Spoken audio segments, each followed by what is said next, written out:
Gimana game week 2 guys? Kacau, gua 2 game week berturut-turut di bawah average. Kacau. Buat video kali ini gua mau bikin sedikit lebih tertata karena supaya kontennya lebih enak. Jadi gua bikin beberapa daftar isi atau apalah itulah ya pokoknya yang mau gue bahas di dalam video ini, dan kemungkinan kedepannya I think this is a template for me untuk bikin konten FPL.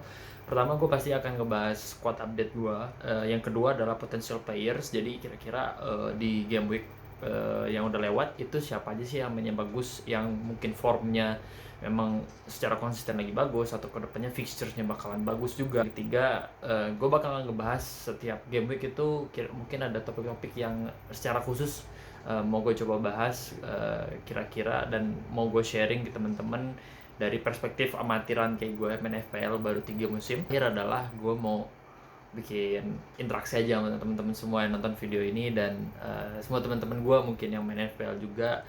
Kita bikin hashtag Cenayang Point, jadi kita main tebak-tebakan kira-kira di game week yang akan berjalan itu siapa yang bakal ngasilin poin. Itu aja, cukup nyebutin siapa yang bakal ngasilin poin. Oke, mungkin kita lanjut aja daripada banyak cincong lah ya, kalau kata ya you know lah siapa yang biasa ngomong cincong gitu. Oke, jadi yang pertama squad update. Jadi sebenarnya di game week gue yang sebelumnya sedikit lebih baik sebenarnya, walaupun beberapa banyak yang blank, bahkan poinnya cuma satu. Misalnya gue masukin Pickford satu, gue masukin Pickford, gue transfer in tapi dia malah kebobolan 2 lawan West Brom. But it's okay, I think seperti gue bilang Everton in the long term defense-nya kemungkinan ada potensi buat bisa lebih bagus depannya. Luka Dean juga cuma 1 poin, no assist, no clean sheet, bahkan minus. Terus juga duo Sheffield gue sayang sekali kurang menghasilkan juga di belakang. Terus untuk pemain tengahnya Auba, kapten gue, untuk yang ngasilin poin. Terus juga Saint Maximin, cedera. Kayaknya kemungkinan Saint Maximin bakal gue transfer out.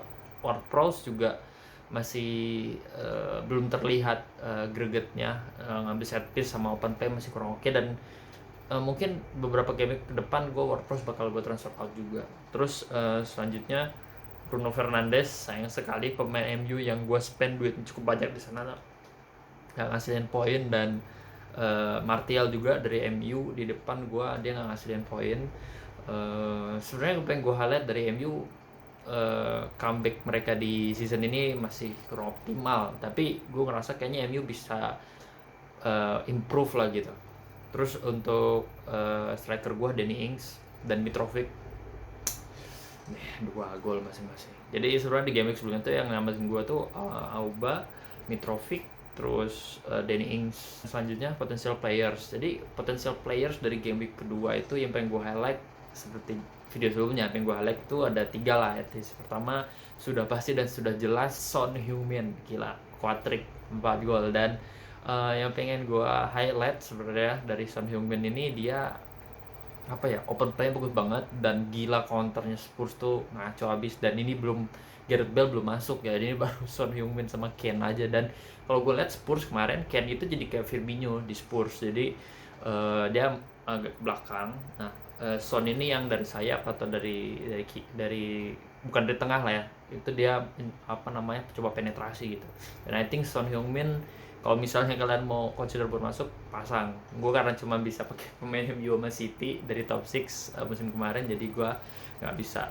Pemain kedua yang pengen gue bahas adalah Jimenez dari Wolverhampton. Jadi sebenarnya gue tuh pengen masukin Jimenez di game week ini gitu, game week 3 gitu. Cuman dengan berbagai pertimbangan kayaknya gue nggak bakalan masukin dia dulu deh gitu.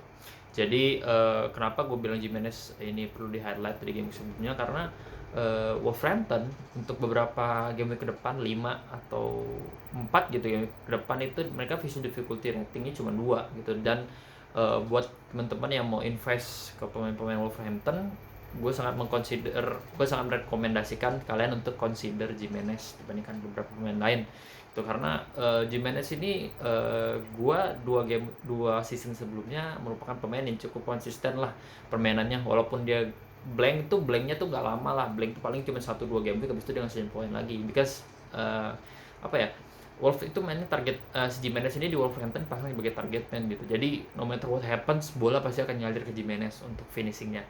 Oke, terus yang ketiga yang pengen gue bahas lagi adalah lagi-lagi Everton ya. Tapi yang pengen gue bahas pemainnya adalah James Rodriguez. Jadi surprisingly James Rodriguez ini sekarang di season ini di Everton itu dia banyak kontribusi atau menambah banyak opsi penyerangan Everton. Pertama dia open play-nya bagus. Terus yang kedua dia juga ternyata ngambil set piece juga corner kiri kalau nggak salah. Dengan harga 7,5, James Rodriguez itu a good investment buat teman-teman yang mau invest ke Richarlison, ke James di penyerangan Everton, worth banget gitu. Dan menurut gue sih di berbagai lininya Everton boleh banget tuh buat kalau kalian mau invest. Oke, topik selanjutnya pengen gue bahas dan cukup banyak gue lihat di komunitas FPL ini di game week ketiga adalah wildcard gitu ya. Jadi kalau personal, this is my personal opinion ya, wildcard di game week ketiga itu masih terlalu awal. Jadi kalau menurut gue paling awal pakai game week paling awal pakai wildcard itu di game week 5 paling cepat. Kenapa? Karena banyak yang harus dipertimbangkan menurut gue. Pertama adalah fixtures. Jangan pakai wildcard tuh karena ada pemain yang ngasilin poin yang poin bagus di 2 game week sebelumnya nih. Kayak kalau kita belajar dari season sebelumnya, coba deh lihat Timo Pukki gitu dari Norwich.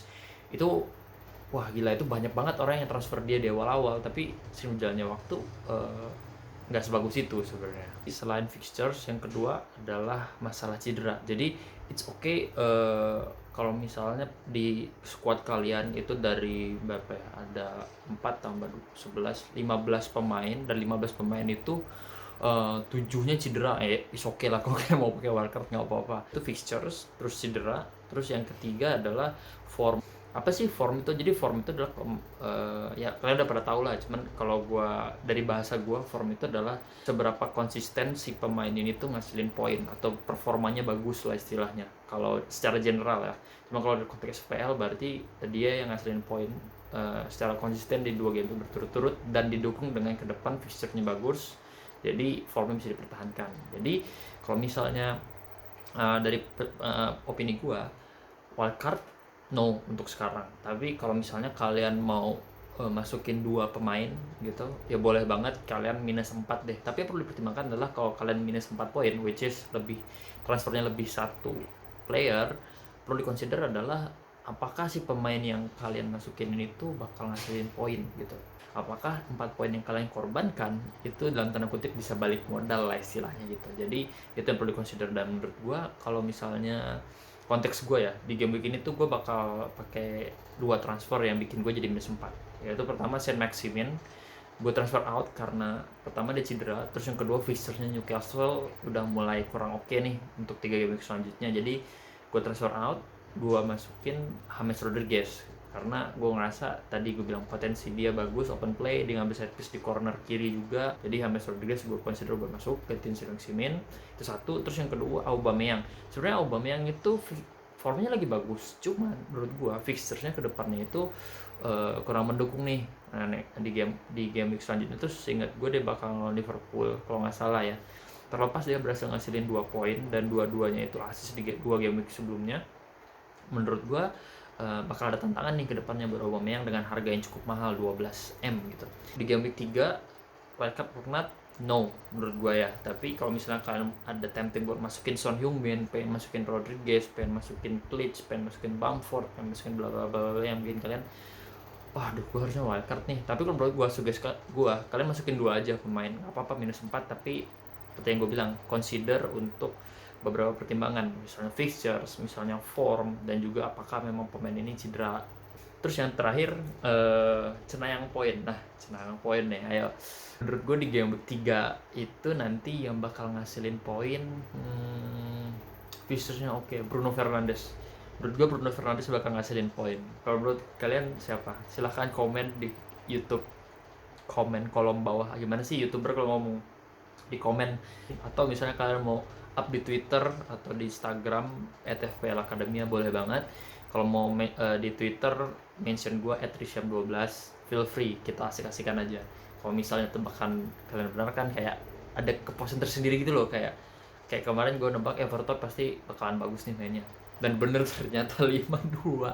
Semoga kalian enjoy dengan video ini dan mendapatkan pertimbangan nih sebelum mendekati deadline. It work or not, menurut gua no buat JB 3. That's all from me buat video kali ini. Thank you, bye bye. Boom.